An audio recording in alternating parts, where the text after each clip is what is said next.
welcome back to the podcast, I Don't Know How to Live. This is Tweester. And Red.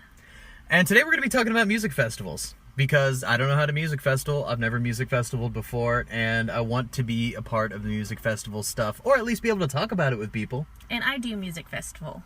You do music festival, and you music festival very well. Thank you. We were talking about it a little bit earlier, just kind of going over a couple things.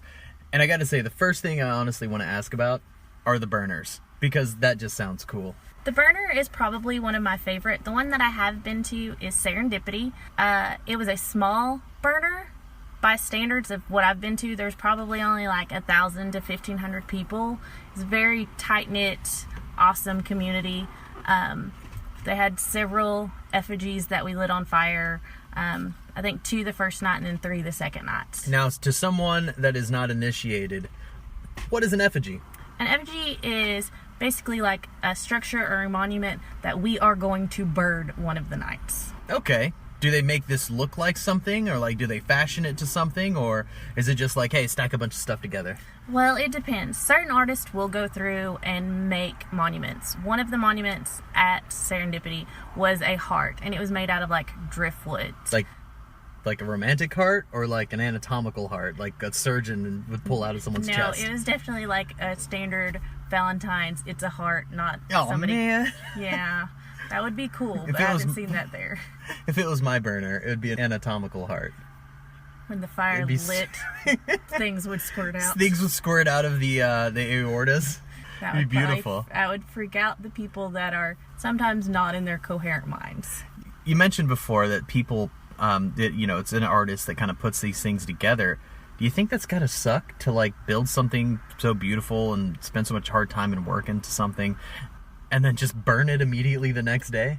I really don't think so. I think sometimes it's almost like a release. Like, yes, people saw it, they appreciated it, and then you're burning it, but you're releasing it. And then also the collective, like I said, the heart one, they let people write on it, draw on it, put notes in it. That way when it did burn, it sent everything up.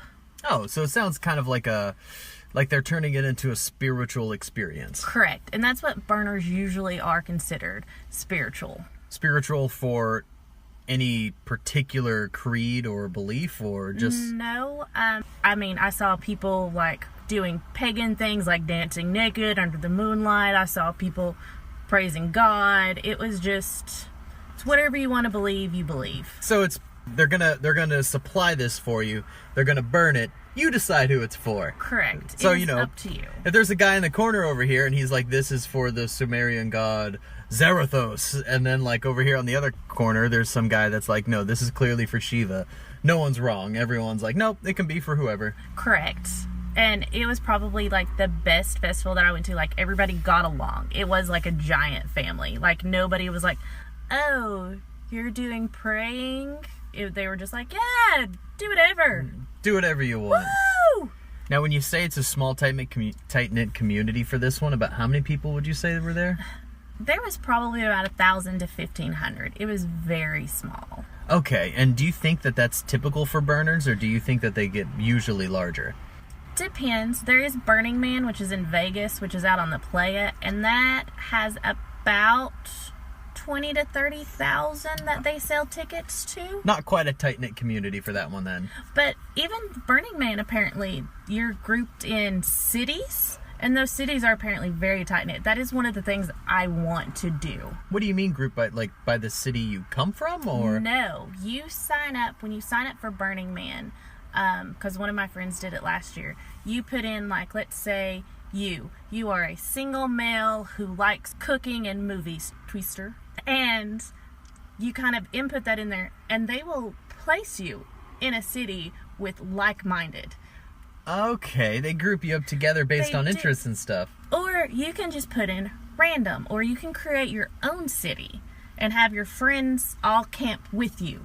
And it'd be like City Awesome. They name their cities themselves. That's pretty cool. So that's one day, hopefully, but that's super expensive. Is it? How expensive are we talking here? Like, just an estimate. A single ticket, I've heard, can go anywhere from $800 to $1,500. $800 to $1,500. Is $1,500 like the VIP? $800 just your basic entrance? Depends on when you buy them. Okay. And also, usually Burning Man, if you go, you can reserve your spot for the next year. But if not, it's a lottery to who gets to go. What do you mean? Everybody wants to go. They only allow so many people. Holy Ship does this too, which is a festival on a boat. It's on a cruise ship. Ooh, that's cool. Holy Ship, you get tokens. And if you have a token, you can then bid for a spot. No guarantees that you get it, though. So you could end up paying money to try to get a spot in a festival and not get it? Correct. And you're just handing them money? Correct. Fuck that. Which I think is exactly what you knew I was going to say on that one. And it's like a lottery. But I think if you don't get it, I do think they refund some of the money, but I think there is like a $50... They're just going to call it deposit and be like, basically, thanks. Be like, well, you tried. Extra maybe months. Next time. Thank you. That seems real scummy to me. Instead of just selling the fucking tickets, saying the people who got the tickets get to go, you're doing this lottery just so you can get extra people, like a little bit of money from extra people to kind of bolster your sales. Mm-hmm. But every year, Holy Ship sells out. Burning Man sells out every year. And people do this. They fight for the tickets. Yeah, I mean, it sounds like that's why they can do it, because people are, tripping over themselves to try to go there. Me, yes. Just what I heard so far, I would rather buy a ticket to a smaller, sure thing than I would try to put the planning into something that couldn't even happen. Correct. Like I said, Burning Man is an eventual thing because you have to be so prepared to live out on the playa in the heat. Oh my God, the heat. The sand and then the cold at night. And it's a leave no trace festival. Most burners are leave no trace. What you carry in is what you carry out. Okay. And if you do leave a trace, you are exiled. You are not allowed back. I mean, it just sounds exactly like being a responsible camper. Correct. If you've been camping and you do it responsibly, you know how to leave no trace. Mm-hmm. You just, even the things that you think, maybe I can leave, no. Anything that you use, it's going in a bag and you're taking it back out. I get it. I mean, and it makes sense, too. You don't want to trash the place, especially if there's 30,000 people there. Could you imagine how much trash they could accumulate if they didn't really crack down? I've seen Bonnaroo. Bonnaroo people will literally say, fuck it, and walk out. They'll leave their tent, they'll leave their ice chest, they'll leave their chairs. They leave everything. Bonnaroo's not a leave no trace. Bonnaroo is supposed to be leave no trace. But the kids that they let in, because Bonnaroo is all ages. Uh-huh. You can walk in there with a flippin' child sucking on your boob, and they'll let you in. Most festivals, like the Burner, was 18 and up. I mean, you have people dancing in the moonlight naked, so yeah. Correct. But Bonnaroo is all ages, so they will let anybody in. So no orgies at Bonnaroo? No, there's still random things that happen at Bonnaroo. You just try to move your kids. They're just like, well, things are going to happen. It's up to you to shield your kids from it. You should police your own kids. It's like, if you're going to bring them in here, like, don't expect everyone else to, suddenly be deputized into help raising your kid. You're going to have to decide what they're going to see or not. I've got some awesome ground scores from Bonnaroo. I'm not going to lie. I've gotten some tents, some chairs. I can't believe that. Yeah. It started storming Sunday morning, and all of these people were just like, nope. They just got in their car and left. Some of these tents too are like whole setup. hundreds of dollars worth of tents and stuff, and they're just like, nope, you can have it. So you can just walk around, like as an attendee. Yeah. I guess on the last night, you can just walk around and pick things up, huh? Mm-hmm. So maybe it'd behoove you to take a truck to Bonnaroo. We did. Oh, you did? Mm-hmm. So you got like some sweet hauls on the way back? I did. This year, not as much, because we actually left before, because it was supposed to rain all that night, and I didn't want to actually camp in the rain. So when it was halfway over Sunday, I went and packed up all of our stuff. But still, the kids that left, they were gone, because we yelled. We were like, are you gone? And they're like, we're gone. So I got an 8-person tent. I got 2 air mattresses, a couple chairs. Before we move too far away from burners, can I just ask, is there a particular type of music you usually hear at burners, or is it just everything? The burner that I've been to is mainly a trance festival. It was more of a trance music. Trance music, is that exactly what it sounds like? Correct. It's very repetitive, kind of slow, hypnotic. very fun. It's hypnotic. Very much goes with the whole vibe, I would say, of Correct. burning a sacrifice to something, Yes, and all the dance spiritualism around, involved. Very happy. I'm guessing probably some psychedelic drugs involved. Yes. A lot, or just a little? It depends. The one we went to, like I said, it was actually an older group that was around us. Uh-huh. Me and the girl that went were probably some of the youngest attendees, and I think we were in our late 20s at the time. So these were some advanced hippies, maybe. They were awesome advanced hippies, but also very welcoming. Like, you stuck your head out of the tent in the morning and you were offered, like, food. They're like, oh, we made some bacon. Do you want some? Oh, thank God, not vegans. No, they were definitely not vegan. And then they had everything set up. They were making biscuits by, like, campfire, and they were making tea, like, literally in a kettle on a fire. Yeah. But yeah, they were all awesome. Which is, hey guys, listen, if anyone out there is a vegan, more power to you. But I like bacon. That's just more for me. Honestly, if someone's gonna hand me some, especially if I'm camping, I can't be rude. If someone hands me some food, I'm gonna take it. Yeah. And so if it's first thing in the morning and someone hits me with some vegan food, I'm gonna go, oh no. Like, when I'm drowsy, I need comfort food. I need the eggs and the bacon and, maybe some toast or something. Give me some jelly or jam. But going back to when we were talking about Bonnaroo, I do have some questions about that one, because that's a pretty big one. It is. Now, when you're looking at the lineups here, sometimes I've actually looked through a few of these lineups and seen, a lot of really great bands. But how do they play? Do they play concurrently, or, is there one stage, or there multiple stages? Is it possible to see everyone you want to see? Definitely not possible. You do have to make choices. Different bands are going on at different times. So when you're going to these, do you usually try to come up with a plan of, okay, on this day I'm going to see this person and that person and that person? Or do you just kind of like go with the flow? Do you just start walking towards one and then go, oh, when they're almost done, you look at your sheet and go, oh shit, this person's playing over here? I don't stay at one set the whole time. I will bounce around. I will go, and if I want to see Eminem, because he was at Bonnaroo this year. If I want to go see Eminem, but of course nobody was playing during his set, except for Bon Iver.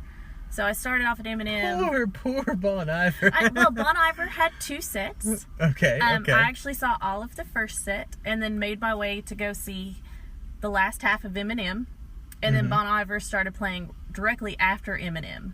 So I saw the last half. So I saw the first of the first half and then the last of the last half. No, you do. You have to make choices. You're like, all right, do I want to see 7 Lions, or do I want to listen to some country? So do you think that are the stages close enough where if I wanted to listen to like a couple songs from this set, but then this other band that I love is playing on this other stage, do you think I could run from stage to stage, or do you think that I would just end up becoming so exhausted that I'm going to fall asleep or miss everything or dehydrate? Or Well, you're not going to dehydrate because you're going to have a Camelback on. Oh, okay. And there is free water at most music festivals. You just take your empty Camelback in, fill your bladder, strap it on, and go about your business. So you're not going to dehydrate, first step.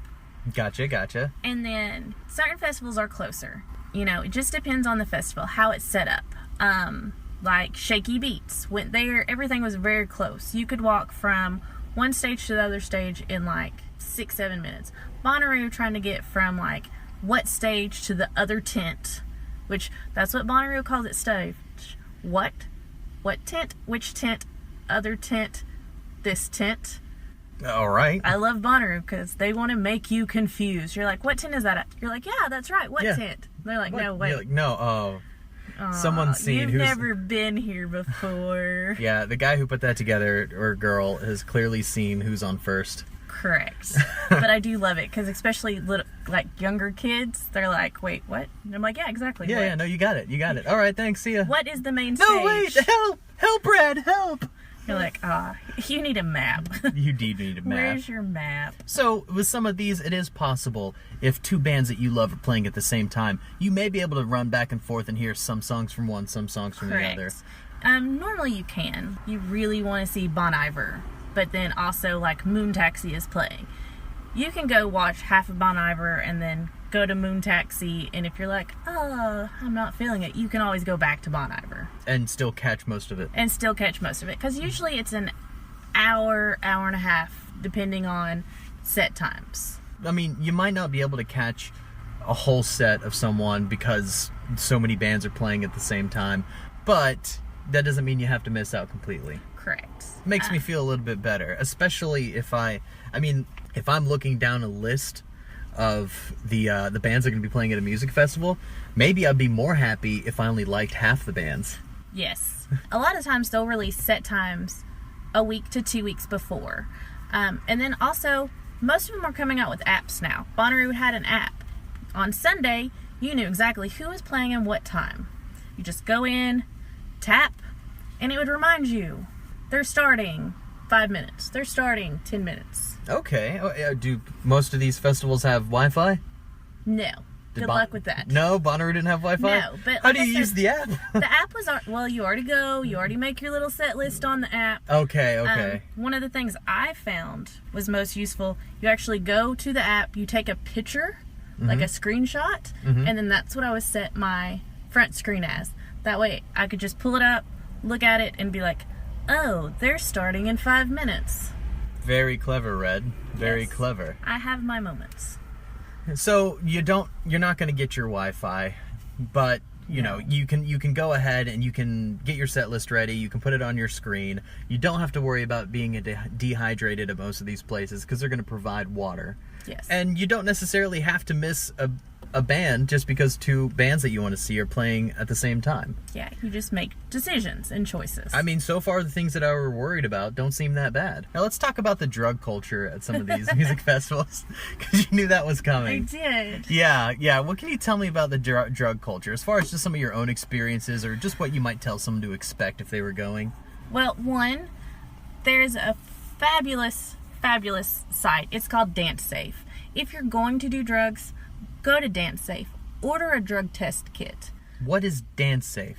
Dance Safe is an organization that they know you want to do drugs, or they know you're going to do drugs. Most festivals have a tent set up. Electric Forest does, Hangout does. Dance Safe comes in, you're like, oh, I want to do the Molly. You go, you take it to them completely anonymous, you drop it off, they give you a number, you come back in the 10-15 minutes that it takes to test your drugs, and they'll tell you what's in it and if it's safe. They'll be like, oh baby, whatever you just bought, that's actually heroin and fentanyl. If you taste it, you're gonna die.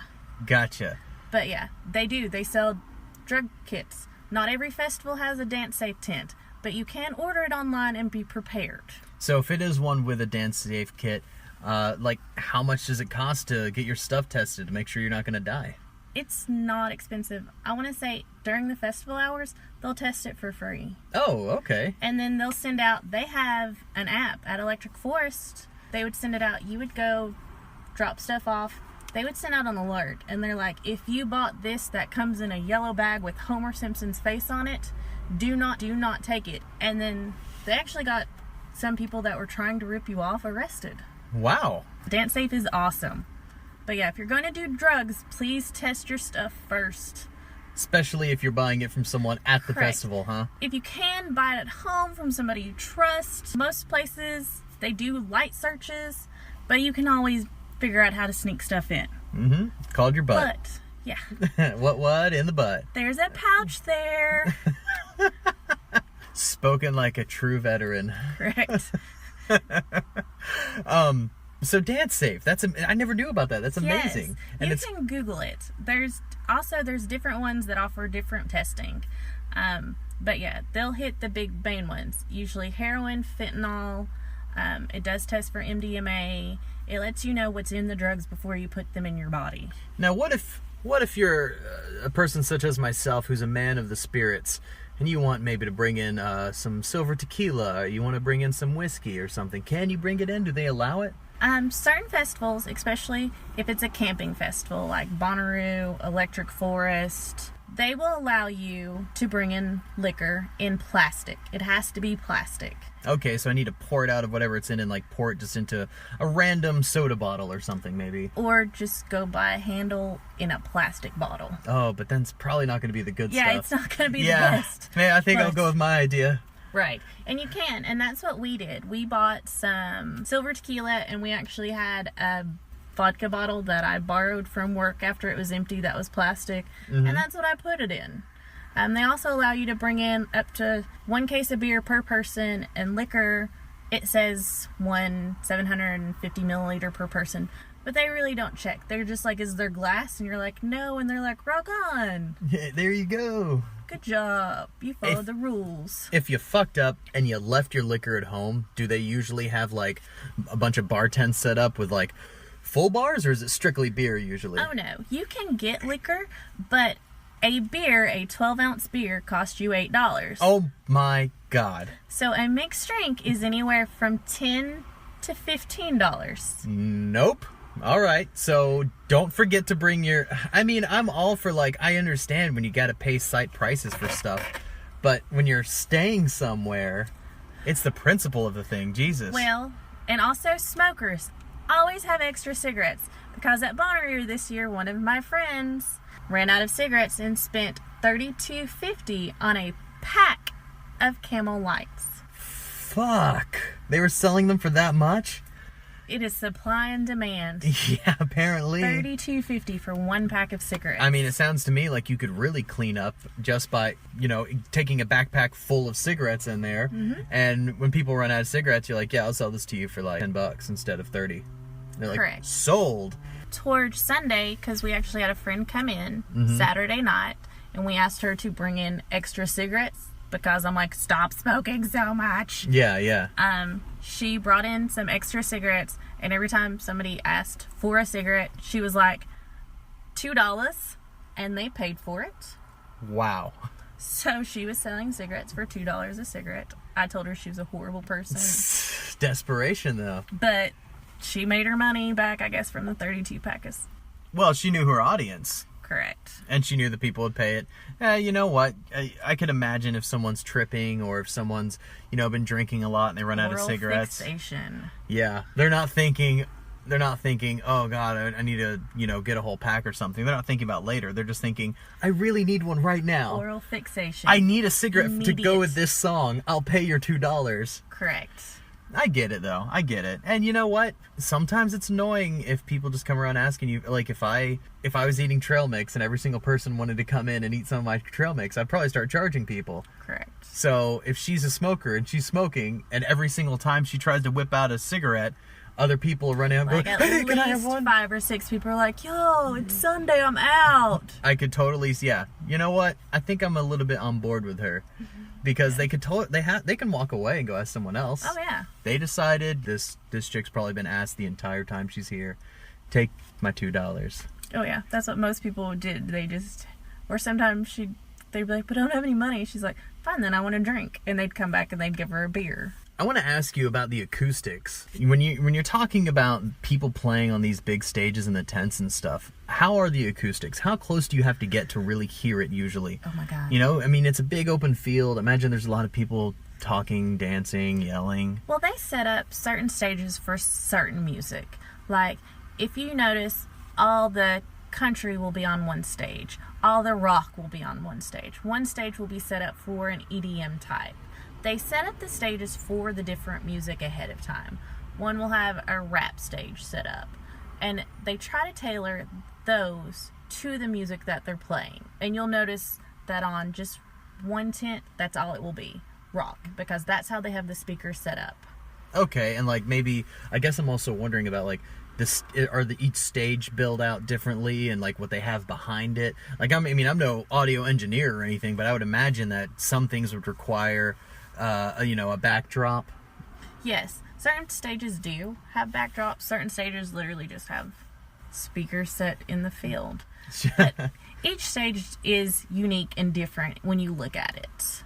And like I said, the speakers how they're set up. There you go. I was like, I don't know what the word is. What are those words? Words. I forget all the words right when I need the words. Yeah. Configured. There we go. Aha. All the speakers have like different configurations, how they're hanging, where they're sitting. I guess bass speakers versus normal speakers. I don't really know the difference, but they all are set up different, and all the speakers usually do look different. Okay. All right. So they usually have like speakers for or the the event itself will set up their own speakers. It's not like every single time a band switches, they're bringing up their own equipment or anything. No. Okay, they go, here's the setup. You try it. You know, if you like it, good. If you don't, well, you better figure something out because this is the way it's got to stay. Well, and a lot of times, like, big acts will send them their speaker requirements, and then the sound people will configure it, and then, because normally in between sets, there's anywhere from 30 minutes to like 2 hours before somebody else goes on the stage. That way, if they did need to, you know, make adjustments, they could. Okay. So they have a little bit of time in between to, you know, mess around a little bit. Yeah, it's never back to back to back. How's the dancing? Do as many people dance as I imagine near these stages, or is it mostly people just standing in a crowd kind of watching?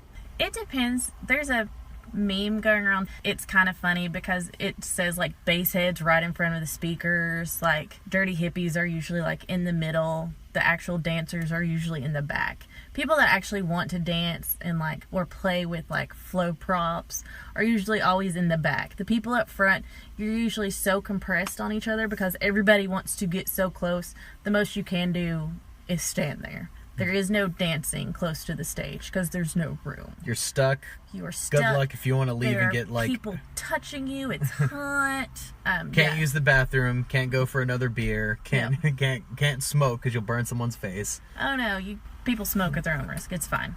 You have those people at the very front. They're just like, oh, I just got to be in it. Die hard. I'm going to ride the rail. I've stood here for 12 hours to see Eminem. And in the very back are the people that are like, yeah, man, whatever plays, I just want to dance to it. Or like, hey, I've got my hoop. It lights up. It's cool. And then in the middle, you have all the hippies that are kind of like, yeah, we're close enough to hear it and really dig it, but I'm not getting, not getting squashed up there. Correct. We each got our own little space to vibe out. And that is how it works. Because, the people that actually want to truly dance and move are going to be towards the back. Because nobody wants to be smushed on that rail.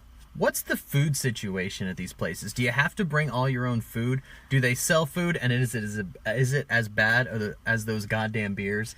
Yes, you can bring food. Certain festivals will allow you to bring a camper cooker. You can only bring in 2 bottles of propane, though. So you can't carry food in with you to the festival, though. What? So you have to eat at the campsite.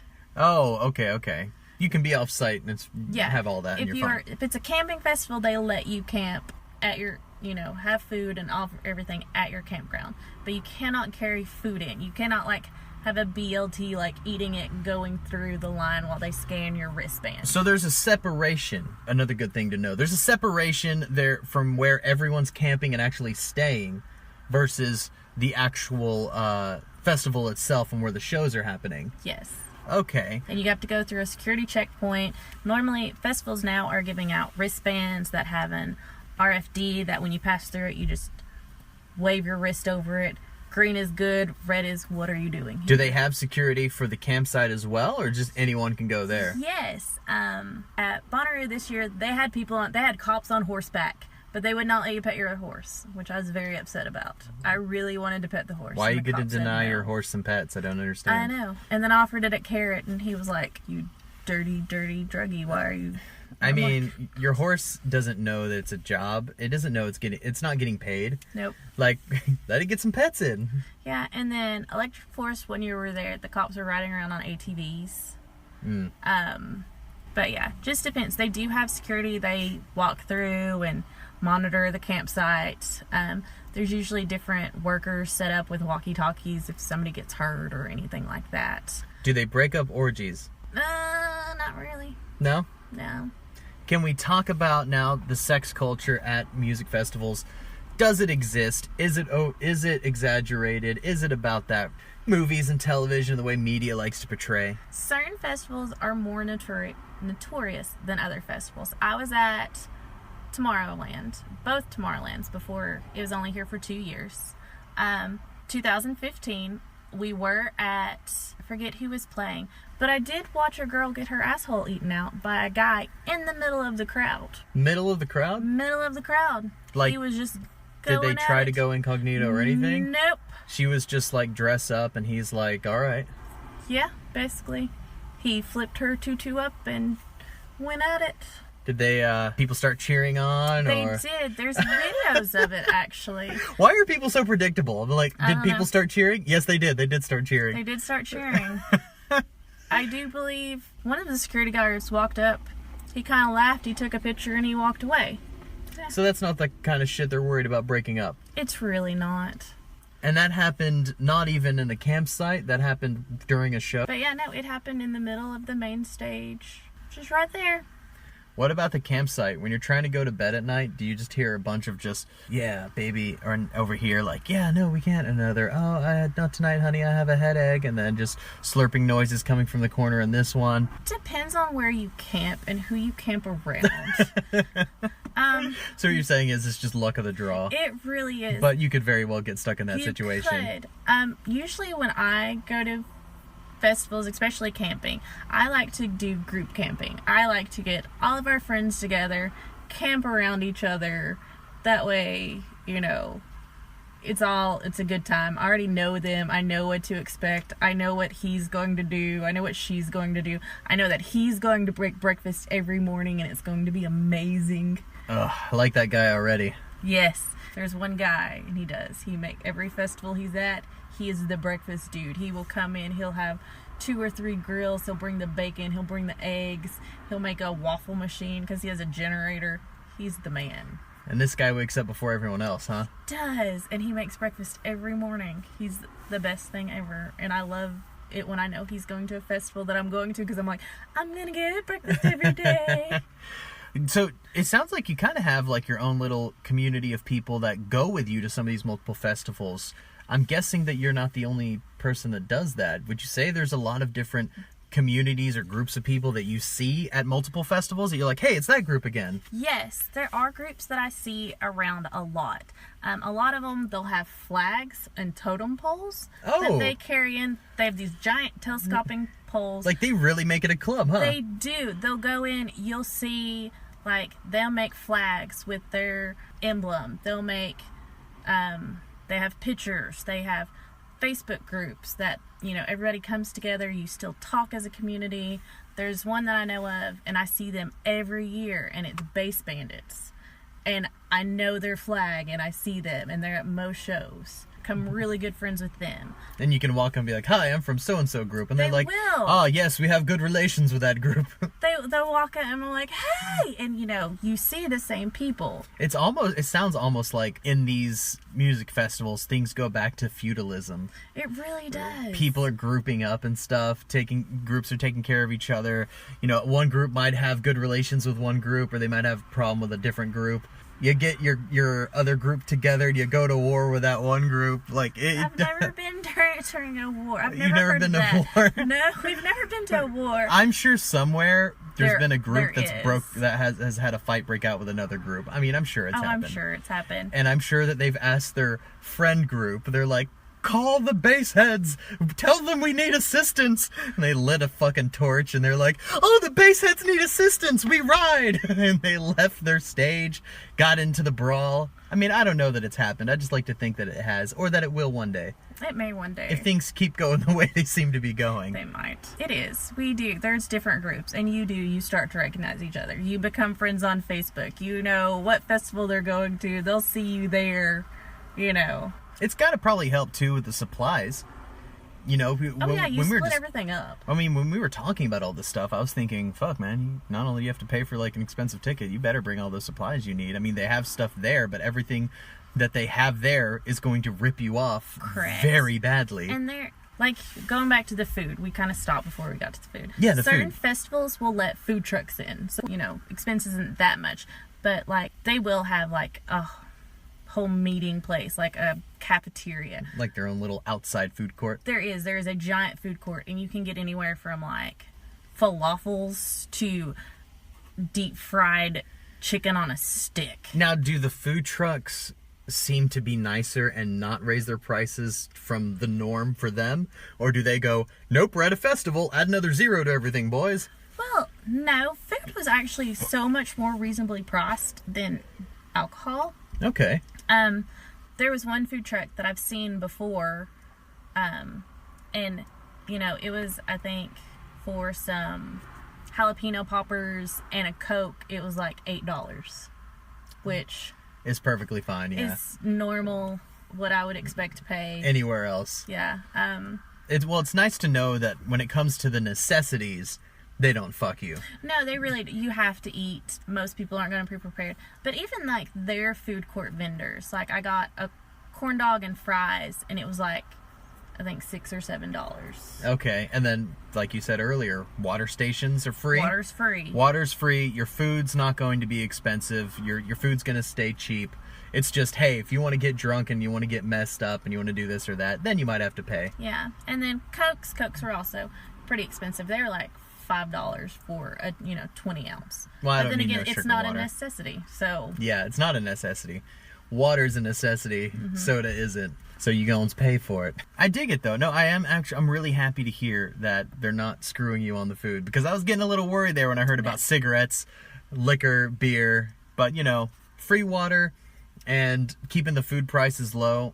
I'm down with it. yeah, food prices like reasonably priced. Same what you would expect to pay at McDonald's. So far, we've talked about mostly the kind of the positive stuff. While poking fun at a couple things. Have you had a few bad experiences? And if so, could you tell me what they are, so I can see if it's something that people might expect, or if it's just a fluke, or... The last year at Tomorrow World, one of the worst things was it rained. It rained the whole time. That's Mother Nature, though. They tried to keep things open, but certain stages got flooded out. Certain people got flooded in. And then I still had fun, but all of my shoes, I had flip-flops because the year before it was fine. So I had one pair of tennis shoes, and I had to put bags over my feet to keep my feet from It was getting that wet. flooded? It was. People's tents flooded away. Was it like in a valley? I mean, were you guys at low elevation, or was it just the way that the land was? It was just the way that land was. Like certain, especially like if anybody ever Googled Tomorrow World 15, they would see the pictures. Like there were whole, and it wasn't a car camping. It was like you had to take all your stuff and walk to where you were going to camp. So people woke up because it started raining Friday night, and it rained all night Friday into Saturday. So people woke up, some people woke up and they were on their air mattress and they were floating away. Jesus. Like tents were floating away. Complete campsites were flooded. Cars were flooded in. So there were bands that weren't able to play because of this? Correct. One of the stages actually got completely, it was too unsafe to get to that stage because you had to cross over a bridge to go there. The bridges were anchored. It got so flooded that water was going up over the bridge, so it wasn't safe for patrons to walk across it. That blows. And then it was also up a hill, so if you tried to walk up the hill, you were like sliding down. I'm guessing no sort of refund for that. They did refund some people, Oh, but like you had to like jump through hoops to get it. of course. But that was really one of the only truly Bad experiences you've like had? bad. Yeah, I've been to Bonnaroo and it's rain, but they have the means to get you out. Tomorrow World didn't have anything set up. Like, people were having to call tow trucks to have their cars pulled out. The tow trucks were charging like $300-$400. Fuck. Yeah, Supply and demand again. Exactly. Bonnaroo, since it is set up on a horse farm, they had tractors and stuff, and they were towing you out for free. They would also, if your battery was dead or anything, they would help you jump off. For free. For free. Tomorrow World, no. Tomorrow World's got to get their shit together, That is why it is no longer in. Oh, it doesn't exist anymore? Nope, it was only around for 2 years. And it's done. It's done. The last year kind of like stabbed it. Well, that's something to learn from other festivals. Correct.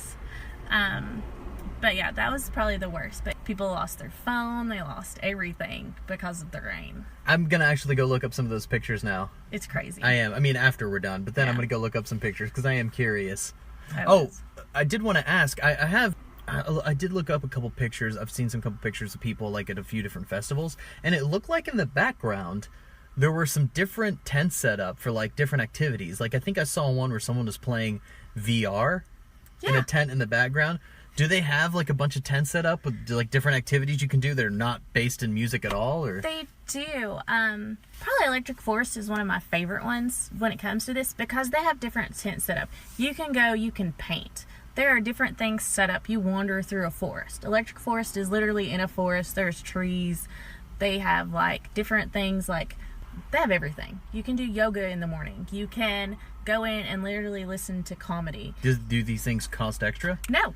So they just have like, they're like, hey, this is the comedy tent, you know, like you go in there, we got a bunch of seats set up, you can watch Tom Segura on Netflix. Correct. Or like, hey, this is the VR tent, go in here and like do some VR. Here's the Xbox tent, go play some video games. And it's just all there just for you to just do. But yeah. Included with the ticket. Yeah. That's amazing. Bonnaroo has they have different campsites that are set up in like Plaza 1, Plaza 2, Plaza 3. And you go, like Plaza 2 will have different things throughout the day. Like they'll have different comedians come in, and throughout the day there'll be different comedians, like live comedians. Oh my god, I would be so tempted just to do that the whole time instead. I know it's an air conditioning, which is kind of like the best thing ever. Yeah. I don't know if you've ever been to Tennessee in June. It is hot. It is hot as balls, and you want to die. Yes. Yeah, that sounds hot. It was 98 Oof. most of the days, and that was by like noon. That's hot. You can't sleep in your tent past like 8. Okay. Now that you told me that, I feel like if someone asked me to go to Bonnaroo and I bought a ticket and I went there, I'd be like, yeah, no, the music sounds great, but I would just like go sit down and watch some stand-up comedy and then just get sucked in and end up watching stand-up comedy the whole day. But here's the best thing. To get to the campsite, you actually, if you didn't want to actually go in the festival, because some people will go and just hang out in the campsite. They will just buy a campsite. There's a ticket you can buy just for the campsite? Uh-huh. And not have to go into the festival? Nope. Why didn't anyone tell me this beforehand? And like you can get to all that stuff that we were talking about, that's in the campsite, not in the festival? The different plazas and stuff, yeah. Definitely at Bonnaroo, you can go and you don't have to have a wristband. You can literally go and hop from all the different plazas. Because one of the dudes this year, he only came to, quote-unquote, watch his friend's stuff.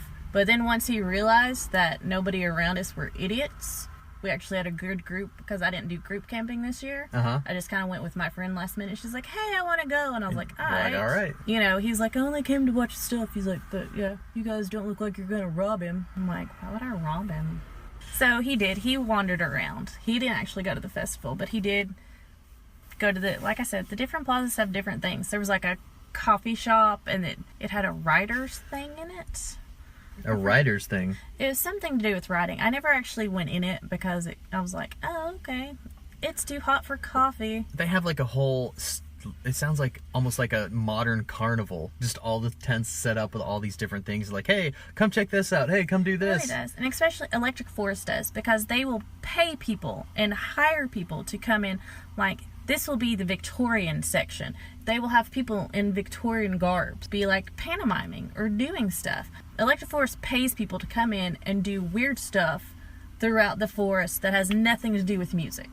Just you know, we do music, but here's also other celebrations of the arts.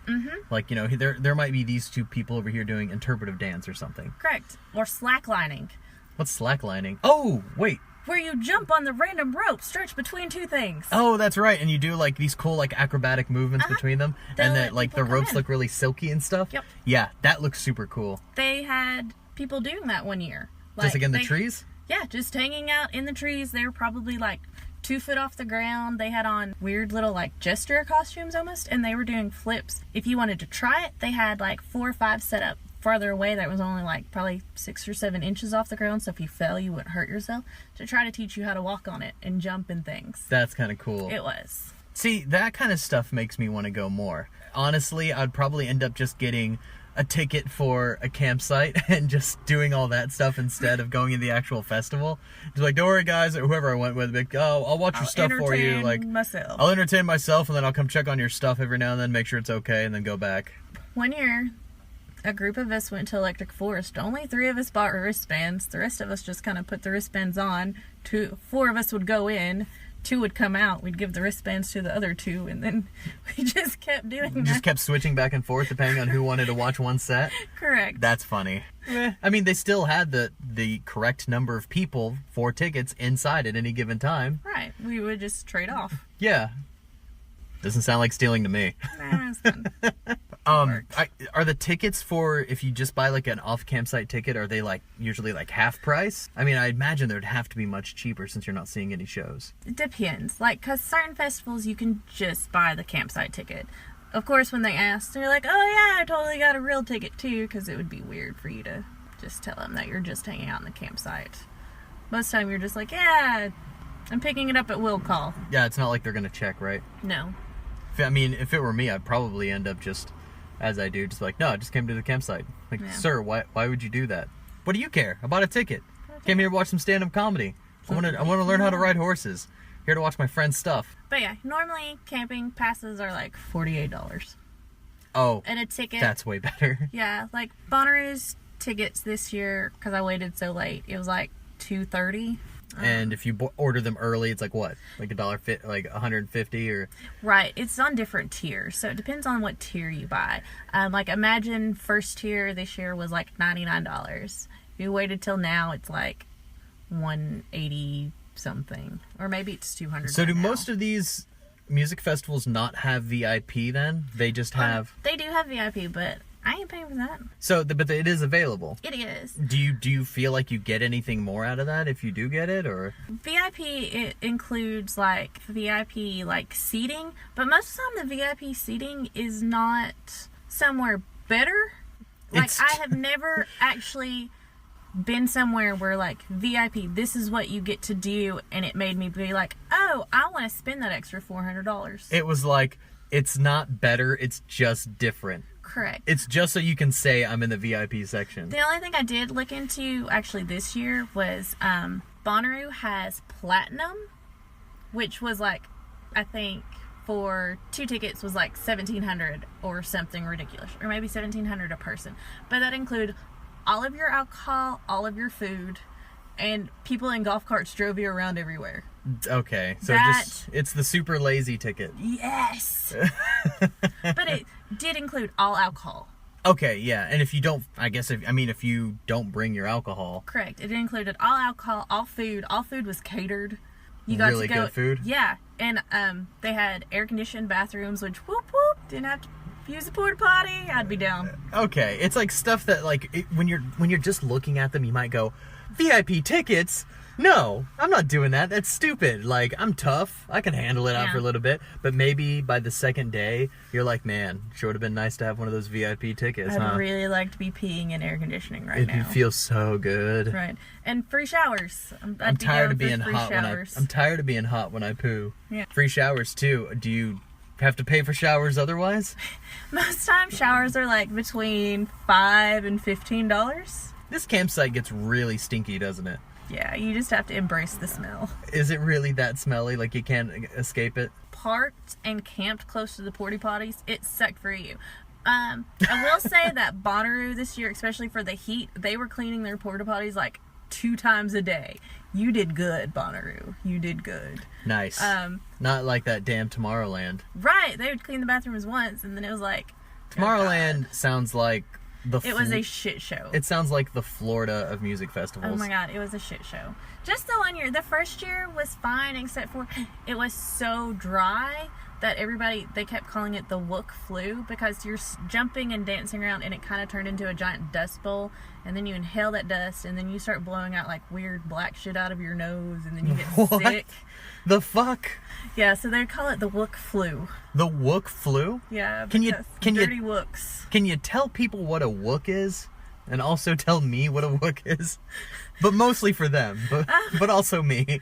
Wook is a term that most people use when they go to festivals.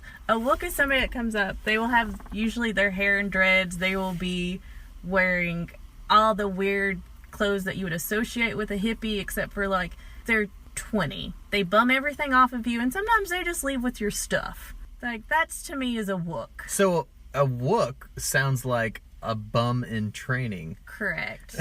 They have not yet quite reached the homeless status because they live with mom and dad, and they're like, you don't understand. But they're getting there. And they have to dread their hair and talk about crystals. And the crystal people. Okay. The crystal people. This crystal will help your aura. Correct. Okay, I'm getting a really good picture here of what you're talking about. This is my third eye pine cone that I spent $135 that I owed Janet.